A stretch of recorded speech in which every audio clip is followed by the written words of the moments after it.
c'est Jérôme. Et lui, c'est Lewis. Ensemble, ils parcourent la ville. La ville et ses embûches. Nos trottoirs parsemés de terrasses et de piétons, nos bus encombrés, nos jolies places modernes et vastes, autant de défis pour une personne déficiente visuelle qui ne peut compter que sur son audition et sa canne pour avancer. Mettez-vous quelques secondes à la place de Jérôme. Plongez dans le noir au milieu de la ville. Pas si simple, hein ? Je me présente, je m'appelle Jérôme, j'ai 31 ans et je suis accompagné de mon chien guide Lewis depuis maintenant 5 ans, donc il est âgé de 6 ans et demi. Alors si j'ai fait la demande du chien guide à la base, c'est parce que je travaillais et j'avais besoin d'accompagnement pour aller jusqu'à mon travail. Parce qu'en fait un jour, en me rendant au travail, il y avait des travaux dans la rue et je me suis bien cassé la figure. Donc ce jour-là, je me suis dit, il faut faire quelque chose. Et après de bonnes réflexions, je me suis dit, tiens, pourquoi pas un chien guide ? Parce qu'en plus de tout ce qui est affectif, ça apporte pas mal de choses, notamment la sécurité et quand même pas mal d'autonomie lors du quotidien. Donc ça permet d'éviter les obstacles, de se déplacer avec l'esprit libéré, d'éviter les travaux, de trouver les passages pour piétons beaucoup plus facilement. Donc c'est vrai que ça amène pas mal de choses au quotidien. Alors quand je marche en ville avec Lewis, la communication est assez facile parce que maintenant ça fait quand même 5 ans qu'on travaille ensemble, donc on se connaît par cœur. C'est une prolongement de mon bras et c'est vrai qu'on est un peu en symbiose quand on se déplace. Après, je laisse pas mal d'initiatives, j'avoue. Il a l'habitude de savoir où je vais, donc il prend des initiatives. Et quand il sent qu'on va vers la boulangerie, il prend l'initiative d'aller tout seul vers les petits pains. Il suffit de suivre l'odeur. Après, voilà, on a nos petits trajets habituels. Et puis quand il faut une fois changer, il n'y a pas de souci. Il est toujours à l'écoute, donc il suffit de lui indiquer et il suit ma voie. Donc voilà. Oui, donc quand je suis dans des lieux peu connus, des lieux où on va pas d'habitude, Lewis répond à différents termes, donc il a appris à aller à gauche, à droite, en face, à trouver un passage, un escalier ou des escalators, quelque chose, tout ce genre de choses, donc c'est facile, lui ne sait pas où on va, mais suivant les indications que je lui donne, on peut se déplacer aisément dans tous les endroits, même ceux qu'on ne connaît pas.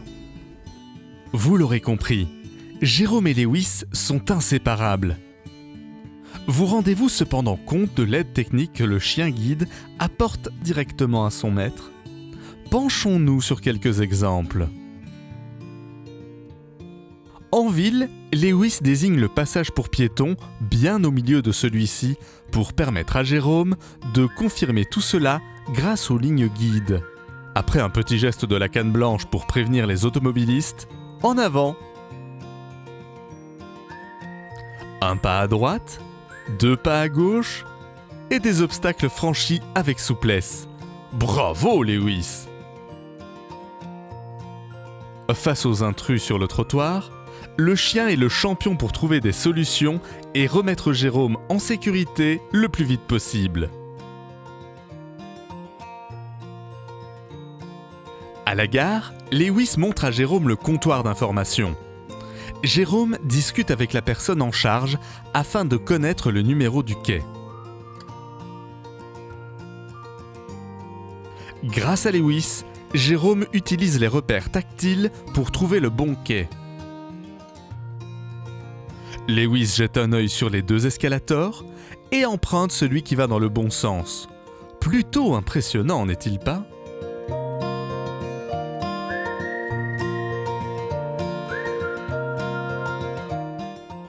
Lewis désigne la portière du train. Il patiente derrière les autres voyageurs.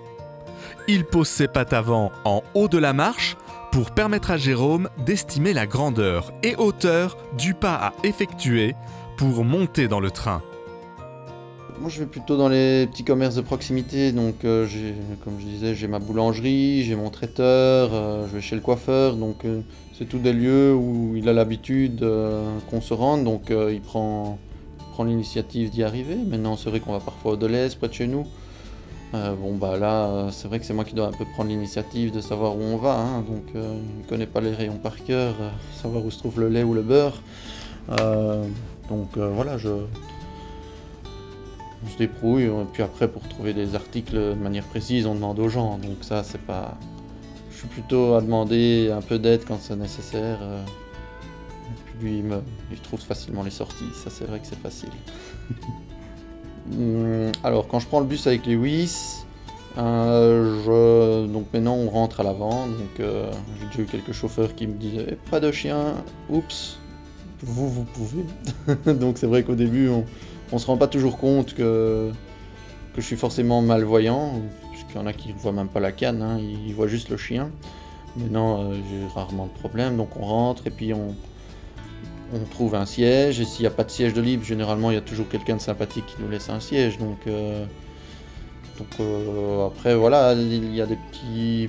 C'est moins agréable quand le bus est bondé, donc là on est un peu les uns sur les autres, j'ai toujours peur qu'on écrase mon chien, mais voilà, il sait se faire discret, il sait se faire tout petit, se caler sous un siège, tout ça. Il a vite trouvé la technique pour éviter de se faire marcher dessus, donc il est pas bête. Ce sont plus de 2 années et 700 heures de travail qui sont nécessaires aux bénévoles et moniteurs de l'école de chiens guides Entrevue pour préparer cet auxiliaire de vie à sa mission. Oui, ça a bouleversé ma vie, ça on peut pas le nier. Après, c'est vrai que, notamment, quand on est, que ce soit en ville ou ailleurs d'ailleurs, je prenais toujours le bras de quelqu'un. Donc,